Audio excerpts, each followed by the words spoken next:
কেউ ক্ষমতা আছেন, কেউ ক্ষমতায় ছিলেন, কেউ ক্ষমতা যাওয়ার স্বপ্ন দেখে। ইসলামী আন্দোলন বাংলাদেশের চেয়েও অনেক শক্তিশালী দল বাংলাদেশে আছে। জনবলের দিক থেকে তারা শক্তিশালী, অর্থের দিক থেকেও শক্তিশালী। এত কিছু সত্ত্বেও আপনি ইসলামী আন্দোলন বাংলাদেশ কেন করবেন? এই প্রশ্নের জবাব আপনাকে অবশ্যই জানতে হবে। আপনি ইসলামী আন্দোলন বাংলাদেশ কেন করবেন? অনেক সংগঠন তো আছে, ক্ষমতা চলে গেছে, যাওয়ার তার প্রান্তে ছিল, এরপরেও কেন ইসলামী আন্দোলন বাংলাদেশ করবেন? এই প্রশ্নের জবাব জানার দরকার আছে কি নাই? কেন করব? আবু বকর রাদিয়াল্লাহু তাআলা আনহু ক্ষমতাসীন দলদের ক্ষমতাকে ত্যাগ করে কেন ইসলাম গ্রহণ করেছেন? একই কারণে আমি ইসলামী আন্দোলন বাংলাদেশ করব। ওমর ইবনে খাত্তাব রাদিয়াল্লাহু তাআলা ক্ষমতায় ছিলেন, সেই ক্ষমতা বাদ দিয়ে কেন ঈমান গ্রহণ করেছেন? নবী আলাইহিস সালাতু ওয়াস সালামের অনুসরণ করেছেন। ওই একই কারণে আমি ইসলামী আন্দোলন বাংলাদেশ করব। জনাব মুহাম্মদ রাসূলুল্লাহ সাল্লাল্লাহু আলাইহি ওয়াসাল্লাম ক্ষমতাসীনদের ক্ষমতা গ্রহণ না করে তাদের বিরুদ্ধে আচরণ যেই কারণে করেছিলেন, ওই একই কারণে আমি ইসলামী আন্দোলন বাংলাদেশ করব। ঠিক না? ইসলামী আন্দোলন বাংলাদেশ কেন করবো? রেজা মাওলা। বলেন কি? দেখেন, প্রত্যেকটা মানুষের মাকসাদ, উদ্দেশ্য ঠিক থাকা চাই। যদি উদ্দেশ্য ঠিক না থাকে তাহলে আপনার দল গোমরাহ হয়ে যাবেন, আঁকা পাকা পথে চলবেন। আপনি ঘর থেকে বের হয়েছেন, আপনি কোথায় যাবেন আপনি জানেন না, অবস্থাটা কি হবে? কখন কুড়িগ্রামের পথ ধরবেন, কখন ঢাকার পথ ধরবেন, কখন আপনি দিনাজপুরের পথ ধরবেন, কারণ আপনার উদ্দেশ্য ঠিক নেই। ভাই মাইক বাড়াইছেন কেন? মাইক কমায় নেন। যেহেতু আপনার মাকসাদ ঠিক ছিল না, এর জন্য আপনি পথ পাবেন না। একজন কৃষকের মাকসাদ কি? ভালো ফসল অর্জন করা। একজন ছাত্রের মাকসাদ, উদ্দেশ্য কি? ভালো রেজাল্ট করা। একজন মুমিনের মাকসাদ কি? উদ্দেশ্যটা কি? এটা প্রথম স্থির করেন। একজন মুমিনের মূল মাকসাদ, উদ্দেশ্য রেজায়ে মাওলা, আল্লাহ সন্তুষ্টি। যদি মাকসাদ ঠিক হয়ে যায় কোন জায়গায় গ্যাঞ্জাম লাগবে না। আর মাকসাদ, উদ্দেশ্য যদি ঠিক না হয় সব জায়গায় গ্যাঞ্জাম লাগবে, আপনি সুপথ পাবেন না, পাওয়ার প্রশ্নই আসে না। আগে মাকসাদ ঠিক করেন। ইসলামী আন্দোলন বাংলাদেশের কর্মীরা মনে করে ইন্না সালাতি ওয়া নুসুকি ওয়া মাহইয়া ওয়া মামাতি লিল্লাহি রাব্বিল আলামিন, আমার সবকিছু একমাত্র আল্লাহর জন্য। আমি নির্বাচনে যাই আল্লাহর জন্য, নির্বাচন বর্জন করি আল্লাহর জন্য। সমঝোতার জন্য ডাকিও আল্লাহর জন্য, সমঝোতার থেকে নিজে বিচ্ছিন্ন হয়ে আল্লাহর জন্য। আমি ক্ষমতায় যেতে চাই আল্লাহর জন্য, ক্ষমতা ত্যাগ করতে চাই আল্লাহর জন্য। এই গত নির্বাচনে কেন ত্যাগ করলাম? আমার এক সভাপতি সাহেব যে জবাব দিয়েছেন, এটা এবং সভাপতির জবাব হয়েছে? হ্যাঁ, আমরা কেন জোট ত্যাগ করেছিলাম? ইসলামী আন্দোলন বাংলাদেশের নেতৃত্বে ছিলেন পীর সাহেব হুজুর চরমনাই দামাত বরকাতুহুল আলিয়া। কোরআনের পক্ষে একটা বাক্স ইশতিয়ারি ছিলেন পীর সাহেব চরমনাই। আমাদের কাফেলা, আমাদের দল চলতেছিল মদিনার দিকে। দল চলতেছিল কোথায়? ইশতিয়ারি কে ছিলেন? নেতৃত্বে কে ছিলেন? পীর সাহেব চরমনাই দামাত বরকাতুহুল আলিয়া। ভেবেছিলাম বাংলাদেশ ইসলাম হুকুমত কায়েম করব, কলেমার পথে উড্ডয়ন করব। আনন্দের সাথে আমাদের কাফেলা চলতেছিল, হিম্মতের সাথে, সাহসিকতার সাথে ইসলাম হুকুমত বাংলাদেশে হবে। হঠাৎ স্টিয়ারিং সিদ্ধাই হয়ে গেছে। স্টিয়ারিং এ পীর সাহেব চরমনাই নেই, আমাদের কাফেলা চলতেছিল মদিনার দিকে। হঠাৎ দেখি কাফেলা চলতেছে আমেরিকার দিকে। মদিনার কাফেলা কোনদিন আমেরিকা যেতে পারে না। আমাদের সেই ত্যাগ করার একমাত্র উদ্দেশ্য ইসলাম।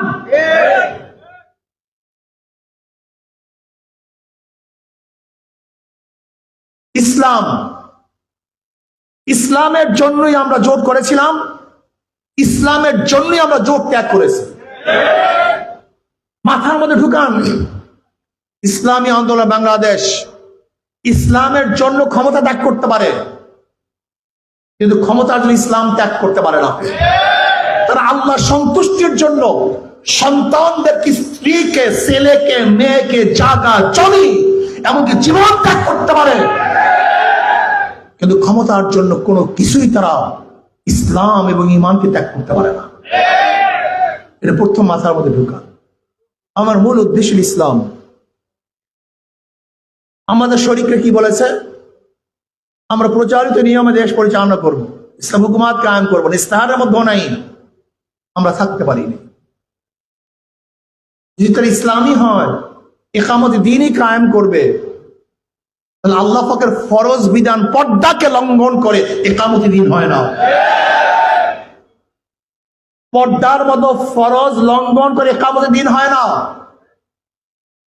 বরং দ্বীনকে ধ্বংস করার চক্রান্ত হয়। আজকে আল্লাহ পাকের ফরজ হুকুম পর্দা, এই পর্দাকে ধ্বংস করার, জবাই দেওয়ার যারা চক্রান্ত করতেছে, আমি মনে করি ইসলামী দল হতে পারে না, বরং ইসলামী ধ্বংসকারী দল হতে পারে। ইসলামী আন্দোলন বাংলাদেশের কর্মীদের মনের মধ্যে থাকতে হবে, আমার প্রত্যেকটা কাজ হলে রেজায়ে মাওলা। ইসলামী আন্দোলন বাংলাদেশের কর্মীদের চরিত্র থাকতে হবে, আখলাক থাকতে হবে সুন্দর, ক্লিয়ার, স্বচ্ছ। ইদানিং আমি দেখেছি বরিশালে একটা বক্তৃতা করেছে,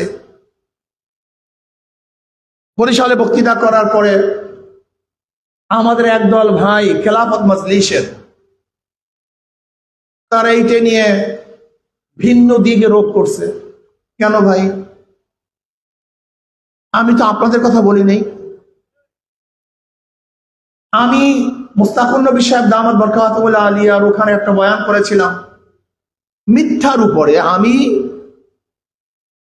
সেখানে ঢোকার সময় এক আলেম সাহেব মিথ্যার উপরে বয়ান করতেছিল। আমি তার অংশ বিশেষ বললাম যে একজন মুসলমান মিথ্যা বলতে পারে না, মিথ্যা বলা ঠিক না, এটা কবিরা গুনাহ। সেই আলোকে এবং নেতাদের চরিত্র সম্পর্কে আলোচনা করতেছিলাম। আমি কাউর কথা বলি নাই। সেখানেও দেখেছি আমার কিছু ভাইয়েরা আমাকে যা ইচ্ছা তাই বলেছে, বলুক, কিন্তু আমি প্রশ্ন করতে চাই, আপনারা বলেন কেন? আপনারা গালি দেন কেন? এদিকে আপনার চরিত্র হওয়া উচিত, এটা আখলাক হওয়া উচিত। আপনি আপনার নেতাকে ভালো বানাতে গিয়ে আর একজনকে গালি দিবেন, এই যে আপনাদের চরিত্র। বলতে মানুষজন আপনাদেরকে গালি দেয়, দেখ, সমস্যা কি? নবীকে গালি দেয় নাই? এমন কোন গালি আছে যেই গালি নবীকে দেয়নি সাল্লাল্লাহু আলাইহি ওয়াসাল্লামকে? তার চেয়ে ভালো তার আগেও কেউ ছিল না, তার জমানাও কেউ ছিল না, কিয়ামত পর্যন্ত তার চেয়ে ভালো কেউ আসবে না। আল্লাহর পরই তার মর্যাদা। সেই নবী আলাইহিস সালাতু ওয়াস সালামকে যদি এত গালি দিতে পারে, তাহলে আপনার নেতাকে গালি দেওয়া তো স্বাভাবিক, তো সমস্যা কি? কিন্তু আপনি গালি দিবেন কেন? আপনি একজনকে কুরুশিত করবেন কেন? আপনি আমাদের সমর্থক হয়ে এই কাজটা করবেন কেন? আপনাকে কেউ ডাকছে আমাদের পক্ষ হয়ে গালি দেওয়ার জন্য? কেউ বলছে আপনাকে গালি দেওয়ার জন্য, আবল তাবল বলার জন্য, তিরস্কার করার জন্য, অপমান অপদস্থ করার জন্য বলছে আপনাকে কেউ? গালি দেন আপনি, বদনাম হয় আমাদের। ইসলামী আন্দোলন বাংলাদেশের নেতা কর্মীদের চরিত্র ভালো হতে হবে, আখলাকি হতে হবে, ইন্নাকা আলা খুলুকিন আযীম, উত্তম চরিত্রবান হতে হবে। আমরা ইবাদত করি, আমরা ইবাদত করি, আমাদের প্রত্যেকটা ইবাদত। কাজী আমি আমার নেতা কর্মীদেরকে বলবো, খবরদার গালি দিবেন না। আপনাকে গালি দেওয়ার জন্য আমরা ভাড়া করি নেই।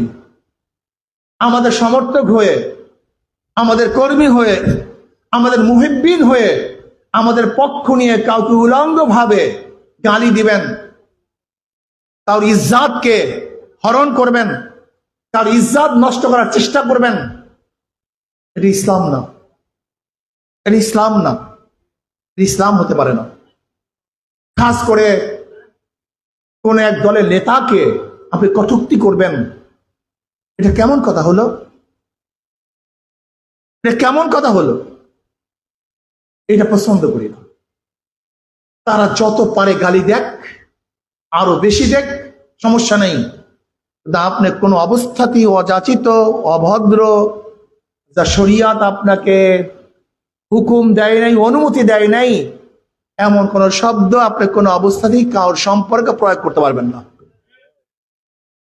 ইসলামী আন্দোলন বাংলাদেশ ক্ষমতার মাধ্যমে, টাকার মাধ্যমে বিজয় অর্জন করবে বিশ্বাস রাখে না।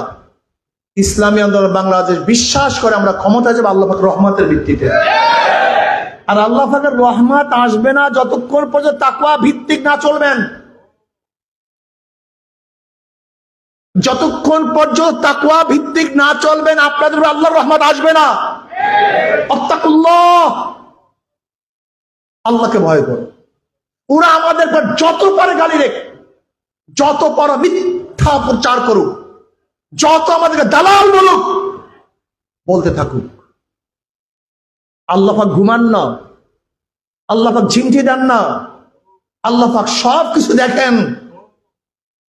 আল্লাহ পাক ছাড় দেন, ছেড়ে দেন না। যারা মিথ্যা প্রচার করবে, কাযযাবাল্লাযীনা মিন ক্বাবলিহিম ফাআতাহুমুল আযাবু মিন হাইসু লা ইয়াশউরুন ফাআযাহুমুল খিজয়া ফিল হায়াতিদ দুনিয়া ওয়াল আযাবুল আখিরাতি আকবার লাউ কানু ইয়ালামুন। যদি কেউ কাউকে মিথ্যা বলে, মিথ্যা প্রচার করে, অপমান, অপদস্থ, লাঞ্ছিত হবেই হবে, কোনো সন্দেহ নেই, কোনো সন্দেহ নেই। তাদেরকে আল্লাহ অপমান করবেন, অপদস্থ করবেন, লাঞ্ছিত করবেন, বিচ্ছিন্ন করবেন। দেখেন না আমাদের বিরুদ্ধে যারা মিথ্যা ছড়াইছে, আল্লাহ পাক দুনিয়াতে তাদেরকে শাস্তি দেন নাই? একটু অপেক্ষা করেন না কেন? ঘটনা পাগল হয়ে গেছেন কেন? যদি আপনি আপনার তরফ থেকে গালি দেওয়া শুরু করেন, আল্লাহর কাজটা কি? আল্লাহর উপর ছেড়ে দেন, ছেড়ে দেন আল্লাহর উপরে। আল্লাহ উত্তম ফয়সালার মালিক। খবরদার কোন আলেমের বিরুদ্ধে কটূক্তি করবেন না, একজন আলেমকে বিচ্ছিন্ন করবেন না। আমি অনুরোধ করব, অনুরোধ করব। এরপর আসুন, ইসলামী আন্দোলন বাংলাদেশ এমন এক সংগঠন, আশা করি বাংলাদেশে ইসলামকে নিয়ে যারা কাজ করে তার মধ্যে অন্যতম সংগঠন ইসলামী আন্দোলন বাংলাদেশ। আমরা কি চাই? আল্লাহর জমিন আল্লাহর হুকুমত চাই। এখন কোনো অস্পষ্টতা নাই, কোনো অস্পষ্টতা নাই। আমরা কি চাই? শরীয়ত আইন বাস্তবায়ন করতে চাই। কবে হবে? আগামী বছর, 1 বছর পর, 5 বছর, 10 বছর, 100 বছর, জানি না কবে হবে, জানি না। ইসলামী আন্দোলন বাংলাদেশ চায় আল্লাহর জমিন আল্লাহর হুকুমত কায়েম করতে, শরীয়ত আইন বাস্তবায়ন করতে। কবে হবে? কথা বলেন। যদি আপনি খোদা হয়ে থাকেন বলেন, যদি আপনি খোদা হয়ে থাকেন বলুন। আমরা তো খোদা না, আমাদের কাজটা কি? আজকে আপনি আসরের নামাজ পড়ছি না? আচ্ছা, আসরের নামাজ কবুল হয়েছে কে কে বলতে পারেন? বললেন কেন? এটা আমার দায়িত্ব না। আমার দায়িত্ব হলো আল্লাহ পাক যেইভাবে আসরের নামাজ আদায় করার জন্য হুকুম করেছেন সেইভাবে আদায় করা আমার দায়িত্ব। এটা কবুল হবে কি হবে না এটা আমার দায়িত্ব না। ইসলাম হুকুমত কায়েম করার জন্য শরিয়া অনুযায়ী কাজ করা আমার দায়িত্ব। ইসলাম হুকুমত হবে কি হবে না এই দায়িত্ব আমার না। প্রিয়কর্মী ভাইরা আমার, ওরা বাতিল, আমরা হক। আপনাদের প্রত্যেকের মধ্যে ধারণা আছে আমি হক। যদি বাতিল এত কাজ করতে পারে তাহলে আপনি হক হয়ে কাজ করবেন না কেন? আমাকে প্রশ্ন জবাব দেন। এই জানমাল তো আপনার না। আল্লাহ পাক কি বলেন? ইন্নাল্লাহ আশতারা মিনাল মুমিনিনা আনফুসাহুম ওয়া আমওয়ালাহুম বিআন্না লাহুমুল জান্নাহ ইউকাতিলুনা ফি সাবিলিল্লাহি ফায়াকতুলুনা ওয়া ইউকতালুন। ইন্নাল্লাহ, নিশ্চয়ই নিশ্চয়ই গ্রহণ করেছেন, ক্রয় করেছেন। আল্লাহ কি ক্রয় করেছেন? জান এবং মাল। কি ক্রয় করেছেন? মিনাল মুনাফিকিন, মিনাল কাফিরিন, মিনাল ফাসিকিন না। আল্লাহ জান মাল ক্রয় করেছেন মুমিনদের থেকে। কাদের থেকে? কে ক্রয় করেছেন? বিক্রি করেছেন কারা? কিসের বিনিময়ে? জান্নাত। বিকৃত মাল। আমাদের মাল জান আল্লাহর কাছে বিকৃত। কাজে জান মাল আল্লাহ পাক যখন যেইভাবে আপনার কাছে চাবে আপনি দিতে বাধ্য হবেন। জান মাল আপনার না। ইন্নাল্লাহ হাশতারা মিনাল মুমিনিনা আনফুসাহুম ওয়া আমওয়ালাহুম বিআন্না লাহুমুল জান্নাহ। এটা বিকৃত। আর আপনারা ভালো মতো জানেন, কোন জিনিস বিক্রি হয়ে যায়, যে বিক্রি করে তার অধিকার থাকে না, যে ক্রয় করে তার অধিকার হয়। যেহেতু জানমাল বিক্রি করে দিয়েছে আল্লাহর কাছে, এই জানমালের অধিকার এবং মালিকানা আমাদের নাই। এই জানমালের মালিককে আল্লাহ। কাজে যখন চাইবে দেবেন তো, অকাতরে দেবেন তো। আমাদের কাছ থেকে ফায়াকতুলুন ওয়া ইউকতালুন, ওরা মারে এবং মরে। আগে মারে তারপরে মরে না, আগে মরে আগে। তার মানে মারতে গেলে শক্তি লাগে, শক্তি ছাড়া মারা যায় না। এর জন্য প্রয়োজন শক্তি অর্জন করা। আমাদের শক্তি অর্জন করতে হবে। সবচেয়ে বড় শক্তি হলো জনগণ। জনগণ হচ্ছে গোটা দুনিয়াতে কোনো শক্তি নাই। ব্রিটিশদের কাছে অস্ত্র ছিল, জনগণ ছিল না, থাকতে পারে নাই। পাকিস্তানিদের কাছে অস্ত্র ছিল, জনগণ ছিল না, থাকতে পারে নাই। এরশাদ সাহেবের কাছে অস্ত্র ছিল, জনগণ ছিল না, থাকতে পারে নাই। শেখ হাসিনার কাছে অস্ত্র ছিল, ক্যান্টনমেন্ট ছিল, জনগণ ছিল না, থাকতে পারে নাই। সবচেয়ে বড় শক্তি কি? এজন্য জনগণের কাছে কাছে যেতে হবে, তাদের দাঁড়ে দাঁড়ে যেতে হবে, বুঝাতে হবে। আসুন, অন্য কোনো আদর্শের মধ্যে মুক্তি নাই, অন্য কোনো আদর্শের মধ্যে শান্তি নাই, অন্য কোনো আদর্শ ঘুষ বন্ধ করতে পারবে না। আপনারা দেখছেন কয়েকদিন আগে মির্জা ফখরুল ইসলাম আলমগীর সাহেব বক্তৃতা করেছেন, দুঃখের সাথে আজকে 6 মাস হয়ে গেল, কিন্তু এখনো ঘুষ বন্ধ করতে পারিনি। দুর্নীতি বন্ধ করতে কিয়ামত পর্যন্ত দুর্নীতি বন্ধ করতে পারবেন না, ধর্ষণ বন্ধ করতে পারবেন না, চাঁদাবাজি বন্ধ করতে পারবেন না, যতদিন পর্যন্ত আল্লাহর জমিনে আল্লাহর হুকুমত ইসলাম কায়েম না হবে। এটা বন্ধ হবে না, চ্যালেঞ্জ দিলাম, এটা সম্ভব না। ইসলাম হুকুমত কায়েম হলে লাভটা কি? সাম্যতা কায়েম হবে, সমস্ত মানুষের অধিকার বাস্তবায়ন হবে, যেখানে গরিব দুঃখী মেহনত মানুষের অধিকার বাস্তবায়ন হবে। আমি চ্যালেঞ্জ দিলাম, ইসলাম হুকুমত কায়েম হলে আগামী 10 বছরের মধ্যে বাংলাদেশের সমস্ত গরিবরা দরিদ্র সীমার উপরে চলে যাবে। ইসলামী হুকুমত কায়েম হয়, আমার মা বোনের ইজ্জত রক্ষা হবে, মহিলাদের অধিকার বাস্তবায়ন হবে, মহিলাদেরকে শুধু সম অধিকার নয়, ন্যায্য অধিকার প্রদান করা হবে, প্রাধান্য দেওয়া হবে। ইসলাম হুকুমত কায়েম হলে সমস্ত গরিবরা পেট পুড়ে খেতে পারবে, বস্ত্রহীন একজন মানুষ বাংলাদেশে থাকবে না, বাংলাদেশে একজন গৃহহীন মানুষ থাকবে না। ইসলাম হুকুমত কায়েম হলে বাংলাদেশের একজন গরিব বিনা চিকিৎসায় ধুকে ধুকে মারা যাবে না। ইসলাম হুকুমত কায়েম হলে বাংলাদেশে কোনো দর্শক বিচারের বাহিরে যেতে পারবে না।